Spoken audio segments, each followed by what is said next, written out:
5ನೇ ತಿಂಗಳಿಗೆ ಉಪವಾಸ ಇದ್ದು 9 ದಿನ ಉಪವಾಸವಿದ್ದು ಇಷ್ಟು ಗಟ್ಟಿಯಾಗಿದ್ದ ಅರ್ಜುನ ಅಂತಂದ್ರೆ ಇನ್ನು ಕೇವಲ ಗಾಳಿ ಮಾತ್ರ ತಿನ್ನುವುದು, ಶ್ವಾಸೋಚ್ಛ್ವಾಸ ಮಾತ್ರ ಮಾಡುವುದು ಅಂತ ವಿಚಾರ ಮಾಡಿ 5ನೇ ತಿಂಗಳ ಗಟ್ಟಿಯಾಗಿ ತಪಸ್ಸಿಗೆ ಕುಳಿತುಕೊಂಡ. ಭಾರಿ ಉಗ್ರವಾದ ತಪಸ್ಸು ಪ್ರಾರಂಭವಾಯಿತು. ಅಂದ್ರೆ ಏಳುವುದಿಲ್ಲ, ಕೂಡೋದಿಲ್ಲ, ಕೇವಲ ಶ್ವಾಸೋಚ್ಛ್ವಾಸ ಮಾಡುವುದು, ತಪಸ್ಸು ಮಾಡುವುದು, ಶ್ವಾಸೋಚ್ಛ್ವಾಸ ಮಾಡುವುದು, ತಪಸ್ಸು ಮಾಡುವುದು. ಇಷ್ಟಾದಾಗ ಮೇಲಿನ ಇಂದ್ರಾದಿ ದೇವತೆಗಳು ರುದ್ರದೇವರ ಹತ್ರ ಹೋಗ್ತಾರೆ. ರುದ್ರದೇವರೇ, ಅರ್ಜುನ ಬಹಳ ಉಗ್ರವಾಗಿ ತಪಸ್ಸು ಮಾಡ್ತಾ ಇದ್ದಾನೆ, ಬೇಗ ಹೋಗಿ ಅನುಗ್ರಹವನ್ನು ಮಾಡಿ. ಹೀಗೆ ಇಲ್ಲಿ ಮಂತ್ರಾಲಯಕ್ಕೆ ಬಂದಾಗ ನಮ್ಮ ಸೇವೆ ಇರಬೇಕು. ಮೊದಲನೇ ಬಾರಿ ಬಂದಾಗ ಏನು ಸೇವೆ ಮಾಡಿದ್ದೇವೆ ಅದಕ್ಕಿಂತಲೂ ಹೆಚ್ಚಿನ ಮಟ್ಟದ ಸೇವೆ 2ನೇ ಬಾರಿ ಬಂದಾಗಿರಬೇಕು.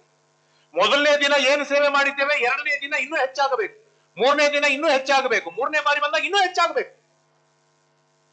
ಆಗ ಇಲ್ಲಿ ವಿರಾಜಮಾನರಾಗಿದ್ದಾರೆ ಸುಷಮೀಂದ್ರರು, ಸುಯಮೀಂದ್ರರು, ಸುಧರ್ಮೇಂದ್ರರು, ಸುಜಯೀಂದ್ರರು. ಈ ಎಲ್ಲಾ ಜ್ಞಾನಿಗಳು ಹೋಗಿ ರಾಯರಿಗೆ ಪ್ರಾರ್ಥನೆ ಮಾಡಬೇಕು. ಬಹಳ ಕಠೋರವಾದ ತಪಸ್ಸಿನಲ್ಲಿ ಇದ್ದಾನೆ, ಸೇವೆಯಲ್ಲಿದ್ದಾನೆ, ಬೇಗ ಬೇಗ ಅನುಗ್ರಹವನ್ನು ಮಾಡಿ ಕಳಿಸಿ ಅಂತ. ಹಾಗೆ ನಮ್ಮ ತಪಸ್ಸು ಇಲ್ಲಿ ಎಲ್ಲ ಬೇಕಾದಷ್ಟು ಏನಂತಾರೆ, ದೋಸೆ ಇಡ್ಲಿ ತಿನ್ಲಿಕ್ಕೆ ಫಸ್ಟ್ ಕ್ಲಾಸ್ ಇವೆ ಅಂತ ಹೇಳಿ ಆರಾಮಾಗಿ ತಿನ್ನೋದು. ರೂಮಿನೊಳಗೆ ಒಳ್ಳೆ ಬೆಡ್, ಒಳ್ಳೆ ಕಾಟ್ ಹಾಕಿರ್ತಾರೆ, ಬಿಸಿ ಬಿಸಿ ನೀರು ಬರುತ್ತೆ, ಸ್ನಾನಕ್ಕೆ ಚೆನ್ನಾಗಿ ನಿದ್ದೆ ಹೊಡೆದ್ರೆ ರಾಯರ ಅನುಗ್ರಹ ಆಗೋದು ತುಂಬಾ ಕಷ್ಟ.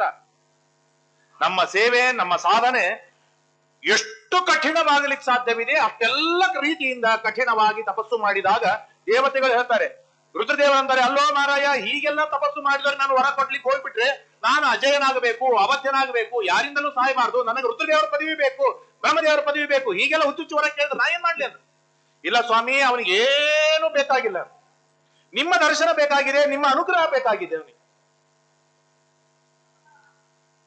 ಅಪೇಕ್ಷೆಗಳು ಇಟ್ಟುಕೊಂಡಾಗ ಕೊಡುವವರು ಹಿಂದೆ ಹಾಕ್ತಾರೆ. ಹೊರಗ್ ಬರ್ಲೋ ಬೇಡೋ, ಡೊನೇಷನ್ ಬಂದಾನೆ, ಏನ್ ಮಾಡ್ಲಿ ಅಂತ ವಿಚಾರವನ್ನು ಮಾಡ್ತಾನೆ. ಡೊನೇಷನ್ ಕೇಳಲಿಕ್ಕೆ ಬಂದಾಗ ಏನೋ ಅಪೇಕ್ಷೆ ಇಲ್ಲದೆ ಹರಟಿಗೆ ಹೋದಾಗ ಚಂದ ಕೂತು ಹರಟಿ ಹೊಡಿತಾರೆ. ಯಾಕೆ? ಆ ವ್ಯಕ್ತಿಯನ್ನು ಸಂತೋಷ ಪಡಿಸುವುದಕ್ಕಾಗಿ ಹೋಗಿರ್ತೇವೆ, ಆಗ ಚಂದಾಗಿ ಕೂಡಿಸ್ತಾರೆ, ಹರಟಿ ಹೊಡಿತಾರೆ, ಚಹಾ ಆಗತ್ತೆ, ಕಾಫಿ ಆಗತ್ತೆ, ಫಲಾರವಾಗತ್ತೆ, ಎಲ್ಲ ಆಗತ್ತೆ.